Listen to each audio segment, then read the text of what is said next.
नमस्कार दोस्तों, आप सभी का मेरे YouTube चैनल पर स्वागत है।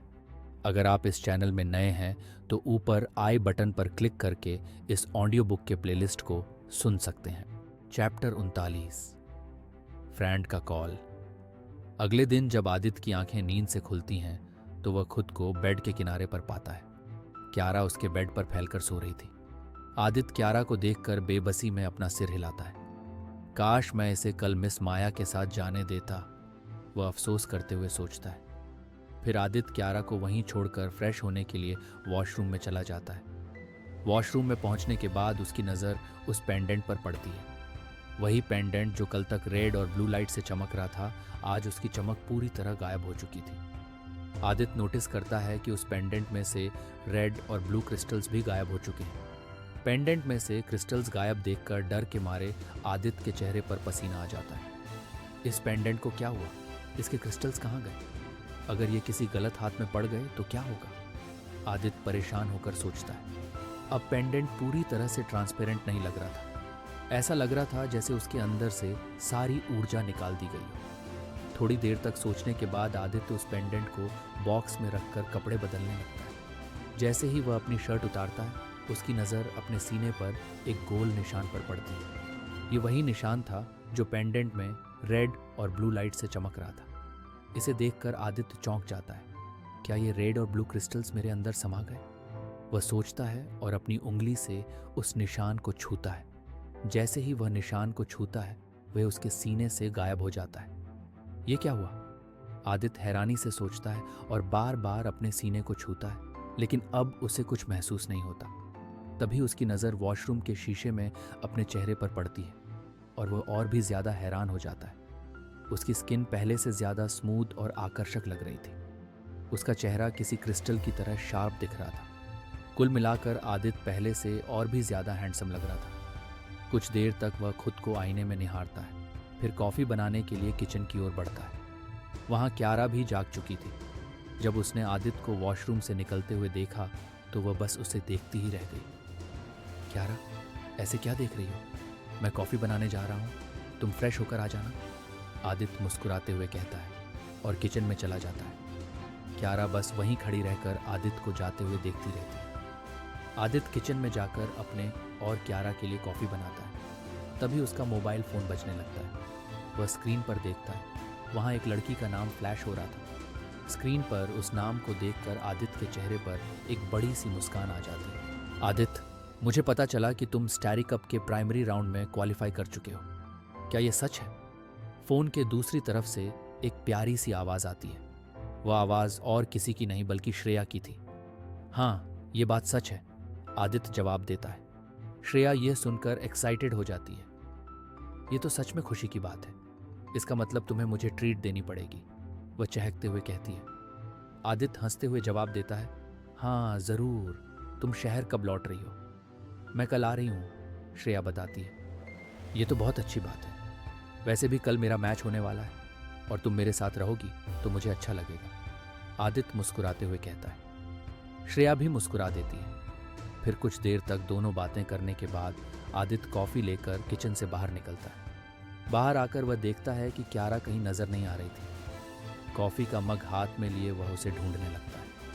थोड़ी देर बाद उसे क्यारा छत पर बने गार्डन में मेडिटेशन करते हुए दिखती है। Meditation is good for health, Aditya उसके पास आते हुए कहता है। उसकी बात सुनकर क्यारा मुस्कुराती है। तुम्हारा मेडिटेशन हो गया? आदित्य पूछता है। हाँ, हो गया, क्यारा सिर हिलाते हुए जवाब देती है। सच में हो गया या मैंने तुम्हें डिस्टर्ब कर दिया? आदित्य आंखें संकुचित करते हुए पूछता है। नहीं नहीं, मेरा मेडिटेशन पूरा हो गया, क्यारा बताती है।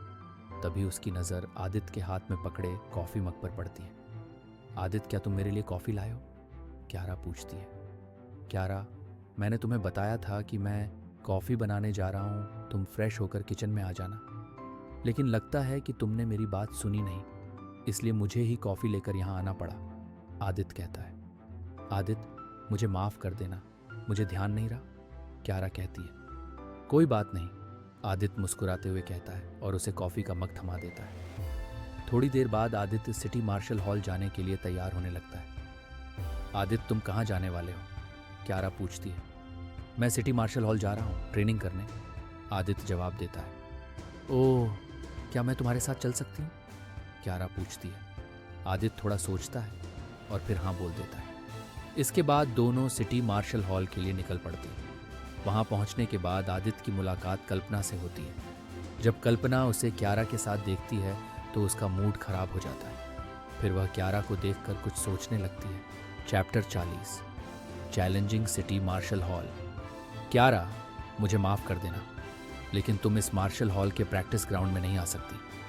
कल्पना क्यारा की ओर देखते हुए कहती है। लेकिन क्यों मैं इस मार्शल हॉल के प्रैक्टिस ग्राउंड में नहीं आ सकती? कल्पना की बातें सुनकर क्यारा उससे पूछती है। क्योंकि इस मार्शल हॉल के कुछ नियम हैं और उन नियमों का पालन सबको करना पड़ता है, कल्पना जवाब देती है। कैसे नियम? मुझे इस मार्शल हॉल के प्रैक्टिस ग्राउंड में एंटर करने के लिए क्या करना पड़ेगा? क्यारा उत्सुकता से पूछती है। ज्यादा कुछ नहीं, बस तुम्हें इस हॉल के किसी मार्शल आर्टिस्ट को एक विरोधी एक फाइट में हराना होगा, कल्पना क्यारा को बताती है। ऐसी बात है तो ठीक है, मैं फाइट के लिए तैयार हूँ। कल्पना की बातें सुनकर क्यारा लड़ने के लिए तैयार हो जाती है। फिर वे सभी मार्शल रिंग की ओर जाने लगते हैं। वहाँ रिंग में एक लड़का फाइट कर रहा था। ये जो लड़का रिंग में फाइट कर रहा है उसका नाम सत्यम है। तुम्हें इसके साथ फाइट करनी होगी। अगर तुम 1v1 फाइट में इसे हरा देती हो तो इस मार्शल हॉल के प्रैक्टिस ग्राउंड का दरवाज़ा तुम्हारे लिए हमेशा के लिए खुल जाएगा, कल्पना अपने चेहरे पर मुस्कान के साथ क्यारा से कहती है। कल्पना सत्यम की ताकत के बारे में अच्छे से जानती थी। सत्यम इस मार्शल हॉल के सबसे बेहतरीन युवा फाइटर्स में से एक था। कल्पना को भी उसे हराने में कड़ी मशक्कत करनी पड़ती थी, लेकिन कल्पना को क्यारा के बारे में ज़्यादा कुछ नहीं पता था। उसे बस इतना मालूम था कि क्यारा स्टैरी कप टूर्नामेंट में भाग लेने वाली एक मार्शल आर्ट स्टूडेंट है। इसी आधार पर कल्पना ने क्यारा की ताकत का अनुमान लगाया और उसे सत्यम के साथ फाइट करने के लिए कहा। वह जानती थी कि क्यारा सत्यम के खिलाफ टिक नहीं पाएगी। रिंग में पहुंचने के बाद क्यारा फाइट के लिए तैयार थी। उसे देख दर्शकों के बीच फुसफुसाहट शुरू हो गई। ये लड़की कौन है? ये कितनी खूबसूरत है। मैं इसे हारते हुए नहीं देख सकता। सत्यम क्यारा की ओर देखता है और पूछता है, तुम्हारा नाम क्या है? क्या तुम नाम जाने बिना फाइट नहीं करते?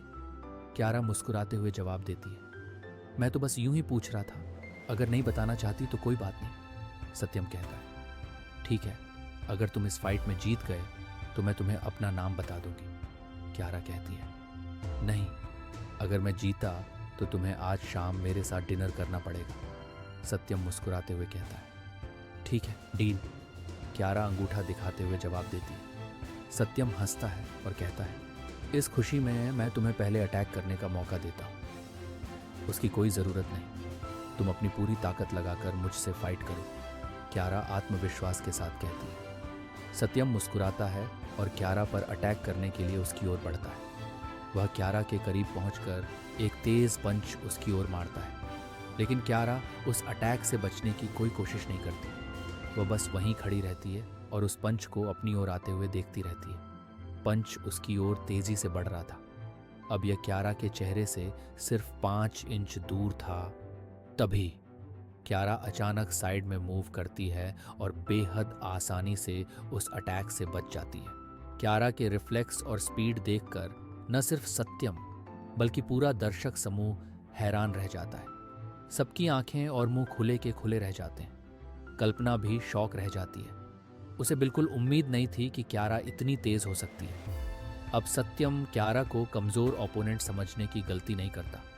वह इस फाइट को अब गंभीरता से लेता है और पूरी ताकत से क्यारा पर अटैक करने लगता है। सत्यम लगातार क्यारा पर पंच और किक्स से वार कर रहा था, लेकिन क्यारा बेहद आसानी से उसके हर एक अटैक को चकमा दे रही थी। मैच देखने वाले लोग हैरान थे।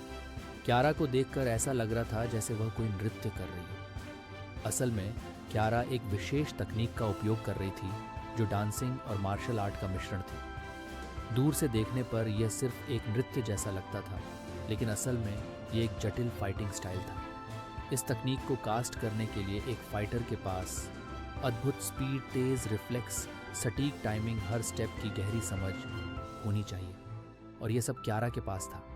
यही वजह थी कि सत्यम का एक भी हमला उसे चोट पहुंचाने में सफल नहीं हो रहा था। सत्यम लगातार हमले कर रहा था, लेकिन क्यारा हर बार आसानी से बच जा रही थी। अब सत्यम के चेहरे पर थकान साफ देखी जा सकती थी, लेकिन दूसरी ओर क्यारा अब भी बिल्कुल सामान्य थी। उसके चेहरे पर थकावट का नामो निशान तक नहीं था। क्या हुआ? तुम्हें तो इस मैच में जीतकर मुझे डिनर पर ले जाना था ना?